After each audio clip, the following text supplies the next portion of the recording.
Êxodo, capítulo 16. No dia 15 do segundo mês após a saída do Egito, toda a comunidade de Israel saiu de Elim e foi para o deserto de Sim, que está entre Elim e o Sinai.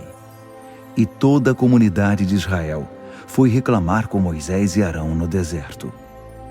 Por que o Eterno não nos deixou morrer em paz no Egito, onde tínhamos ensopado de carneiro e pão à vontade? Você nos trouxe a este deserto para matar de fome toda a comunidade de Israel. O Eterno disse a Moisés: Vou fazer chover pão do céu. O povo deverá juntar o suficiente para um dia. Eu os porei à prova para ver se vivem ou não de acordo com minhas instruções. No sexto dia, quando forem preparar o que recolheram, terão o dobro da quantidade diária. Moisés e Arão disseram ao povo de Israel: Esta noite vocês saberão que foi o Eterno quem tirou vocês do Egito, e de manhã verão a glória do Eterno. Ele ouviu suas reclamações contra ele. Saibam que vocês não reclamaram de nós, mas do Eterno. Ele acrescentou: O Eterno dará a vocês carne para comerem de noite e pão pela manhã, pois ele ouviu quando vocês reclamaram dele. Quem somos nós? Vocês não reclamaram de nós, mas do Eterno. Moisés deu a seguinte instrução a Arão: Diga a toda a comunidade de Israel: aproximem-se do Eterno. Ele ouviu as suas reclamações. Quando Arão deu as instruções a toda a comunidade de Israel, eles voltaram os olhos na direção do deserto. E ali estava a glória de Deus, visível na nuvem.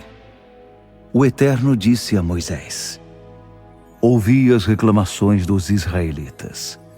Por isso diga a eles: ao entardecer, vocês comerão carne, e de manhã terão pão à vontade. Assim, entenderão que eu sou o Eterno, seu Deus. Naquela noite, um grande número de codornas pousou no acampamento. Na manhã seguinte havia uma camada de orvalho no terreno em volta. Quando a camada de orvalho desapareceu, uma camada de algo parecido com flocos finos como a geada cobria o chão do deserto.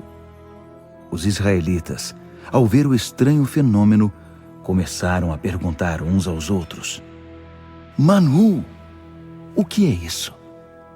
Eles não tinham a menor ideia do que era aquilo.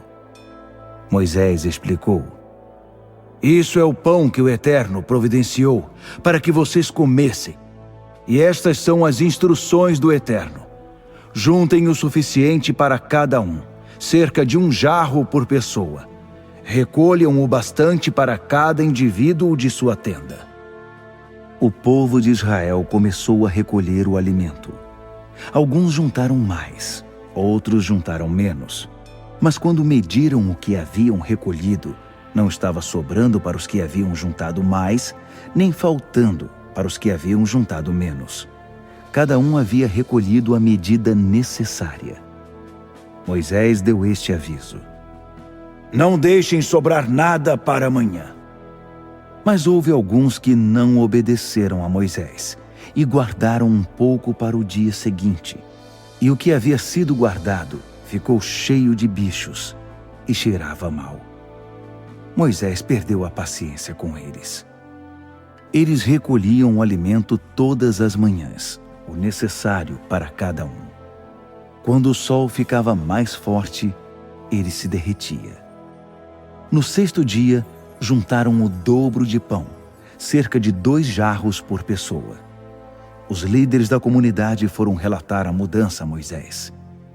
E Moisés disse: O que o Eterno falou foi o seguinte: Amanhã é dia de descanso, sábado santo ao Eterno. Assem ou cozinhem hoje o que quiserem e guardem as sobras para amanhã. Eles guardaram o que sobrou para o dia seguinte, conforme Moisés havia ordenado. E dessa vez o pão não cheirou mal, nem criou bichos. Moisés disse também: Agora comam, este é o dia, o sábado do Eterno. Hoje vocês não acharão nada. Durante 6 dias deverão juntá-lo, mas o 7º dia é o sábado, e não haverá alimento para recolher nesse dia.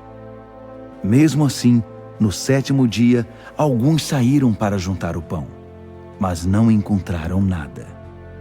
O Eterno disse a Moisés: Até quando vocês vão ignorar minhas ordens e instruções? Será que não percebem que o Eterno deu o sábado a vocês? Foi essa a razão de eu ter dado no 6º dia pão suficiente para 2 dias. Portanto, fiquem em casa no sábado. Ninguém saia no 7º dia. E o povo deixou de trabalhar no 7º dia. Os israelitas deram ao pão o nome de maná. O que é isso? Ele era esbranquiçado e parecido com a semente do coentro. O gosto era de bolacha com mel. Moisés deu mais instruções. Isto é o que o Eterno ordena. Guardem um jarro cheio de maná, um homer, para que as futuras gerações possam conhecer o pão com que os alimentei no deserto, depois de tirá-los do Egito. Moisés disse a Arão: Peguem um jarro e encham-o de maná. Coloque-o diante do Eterno. O maná deve ser conservado para as futuras gerações. Arão fez o que o Eterno havia ordenado a Moisés, separando um pouco de maná e guardando com as tábuas da aliança. Os israelitas comeram maná durante 40 anos, até chegar à terra na qual se estabeleceriam. Eles comeram maná até chegar à fronteira de Canaã. Pelos padrões antigos, um homer corresponde à 10ª parte de um efa. Êxodo, capítulo 17. Sob a direção do Eterno, toda a comunidade de Israel partiu do deserto de Sim e avançou no caminho por etapas. Eles acamparam em Refidim, mas não havia sequer uma gota de água para o povo beber. E o povo exigiu de Moisés: Dê-nos água para beber. Mas Moisés respondeu: Por que estão me atormentando? Por que estão pondo à prova o Eterno? Mas o povo estava com sede e passou a reclamar a Moisés: Por que você nos tirou do Egito e nos trouxe para cá com nossos filhos e nossos animais? Foi para morrermos de sede? Moisés orou ao Eterno: O que faço com este povo? Qualquer hora dessas, eles vão me matar. O Eterno disse a Moisés: Ponha-se diante do povo e leve com você alguns dos líderes de Israel.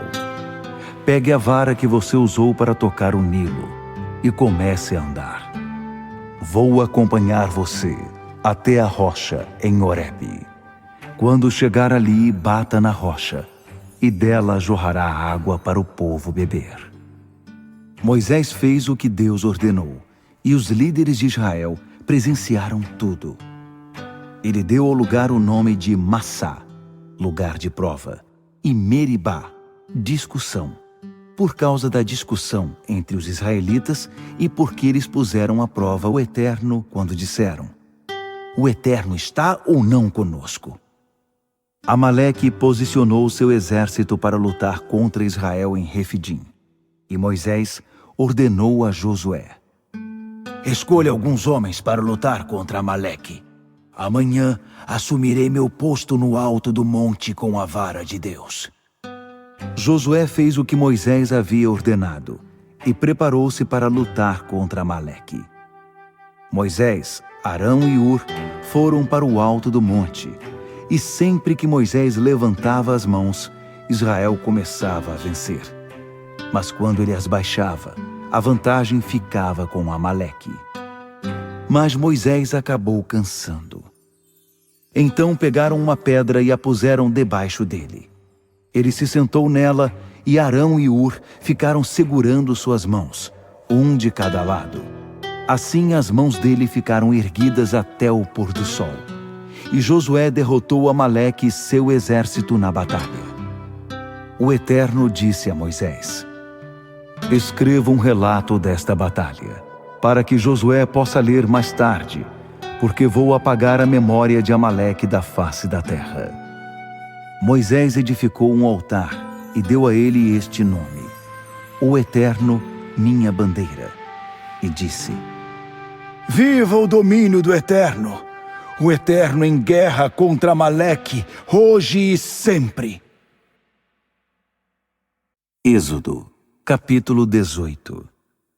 Jetro, sacerdote de Midian e sogro de Moisés, ficou sabendo de tudo que Deus havia feito a favor de Moisés e de Israel, seu povo, e ouviu as notícias de que o Eterno tinha libertado Israel do Egito. Jetro acolheu Zípora, esposa de Moisés, que havia sido mandada de volta para casa, e seus 2 filhos. O nome de um deles era Gerson, imigrante, pois Moisés tinha dito: Sou imigrante em terra estrangeira. O nome do outro era Eliezer, auxílio de Deus, porque ele tinha dito: O Deus do meu pai é meu auxílio, e me salvou de morte certa nas mãos do faraó. O sogro de Moisés levou para o genro os 2 filhos e a esposa, quando Israel estava acampado no deserto, no monte de Deus. Ele havia mandado avisar Moisés: Eu, seu sogro, estou indo ao seu encontro. Estou levando sua esposa e seus 2 filhos. Moisés saiu para receber o sogro. Curvou-se diante dele e o beijou. Depois de um perguntar ao outro como estava indo, entraram na tenda. Moisés fez um relato minucioso de tudo que o Eterno havia feito ao faraó e ao Egito para ajudar Israel, de todas as dificuldades que eles haviam passado na viagem e de como o Eterno os havia livrado. Jetro ficou maravilhado com todo o bem que o Eterno havia feito a Israel, livrando-o da opressão egípcia. Ele disse: Bendito seja o Eterno, que livrou vocês do poder do Egito e do faraó, que libertou seu povo da opressão egípcia. Agora sei que o Eterno é maior que todos os outros deuses, pois fez essas coisas a todos os que trataram Israel com arrogância. O sogro de Moisés apresentou uma oferta queimada e sacrifícios a Deus. Arão e todos os líderes de Israel participaram da refeição com o sogro de Moisés na presença de Deus. No dia seguinte, Moisés assumiu seu posto para julgar as causas do povo. Os israelitas faziam fila diante dele o dia inteiro, de manhã até a noite. Quando viu como Moisés atendia ao povo, Jetro ficou espantado. O que está havendo aqui? Por que você faz tudo isso sozinho, obrigando essa gente a ficar na fila diante de você desde a manhã até a noite? Moisés respondeu ao sogro: Porque eles me procuram para fazer perguntas a respeito de Deus. Quando desejam esclarecer alguma questão, eles vêm me consultar. Também julgo as causas entre vizinhos e ensino a eles as leis e as instruções de Deus. O sogro de Moisés disse: Isso não pode continuar assim. Você e as pessoas que o procuram vão ter um esgotamento. É trabalho demais para você. Não há como fazer isso sozinho. Ouça a minha orientação para que você saiba o que fazer e para que Deus esteja com você. Ponha-se diante de Deus e a favor do povo, mas os assuntos devem ser apresentados a Deus.